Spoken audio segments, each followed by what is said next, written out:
ছাত্রছাত্রী 4.1 প্রশ্ন 17। দেখো এখানে এই অধ্যায়গুলো কিন্তু একেবারেই সহজ। এ square minus A B plus হলো বি স্কোয়ার। এই যে এটা আছে 3টা পদ, এখানে আছে 2টা পদ, আমরা 2টা পদ নিচে বসাই দেবো। এখানে আমরা গুণ চিহ্ন দিলাম, দেওয়ার পরে এই গুণ চিহ্ন দেওয়ার পরে আমরা দেখো এ প্লাস এ দ্বারা 3টা পদের গুণ করে দেবো। যদি আমরা গুণ করি, দেখো এ দ্বারা এটার গুণ করে দাও, তাহলে প্লাসে প্লাসে প্লাস, এ দ্বারা এ কিউ স্কোয়ারে গুণ করলে এ কিউব হয়। দেখো এই প্লাস এই মাইনাস, প্লাস মাইনাসে মাইনাস, এ দ্বারা এর গুণ করলে এ স্কোয়ার আর এই বিটা বসে যায়। এই প্লাস এই প্লাস, প্লাসে প্লাসে প্লাস, এ দ্বারা বি স্কোয়ারে গুণ করলে এ বি স্কোয়ার বসে যায়, শেষ। দেখো এখন এখানে 2টা পদ আছে, আমরা এখানে এই মাইনাস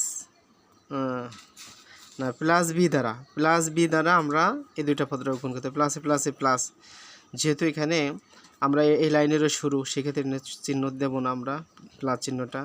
বি দ্বারা এ স্কোয়ারে গুণ করলে আমাদের এ স্কোয়ার বি হয়, ঠিক আছে। আর এই প্লাস এই প্লাস, প্লাসে প্লাসে প্লাস, বি দ্বারা আমি যদি এ বিরে গুণ করি তাহলে এ বি স্কোয়ার হয়। আবার আমি যদি এই প্লাস এ প্লাস প্লাসের গুণ করে দেই, বি দ্বারা বি কিউব বি স্কোয়ারে গুণ করলে বি কিউব হয়।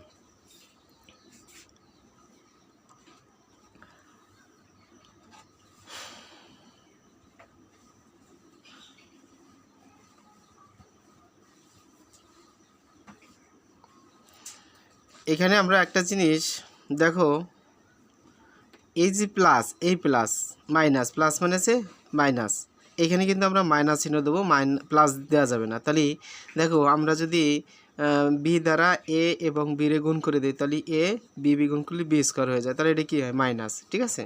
আর এই প্লাসে প্লাসে প্লাস, বি দ্বারা বি স্কোয়ারে গুণ করলে বি কিউব হয়, ঠিক আছে। এবার আমরা কাজ করতে পারি। দেখো এখানে আমাদের এ কিউব একটাও নাই, তাহলে আমি এ কিউবটা বসাই দিই, এ কিউব। আর এখানে দেখো এ স্কোয়ার বি মাইনাস এ স্কোয়ার বি প্লাস, তাই এটা কেটে যায়। আচ্ছা এখানে আছে এ বি স্কোয়ার প্লাসের তাহলে এখানে এ বি স্কোয়ার মাইনাসের তাহলে এটা কেটে যায়। তো উত্তর হলো আমাদের কত বলো, এ কিউব এবং বি কিউব। এটা হলো কি আমাদের কাঙ্ক্ষিত রেজাল্ট।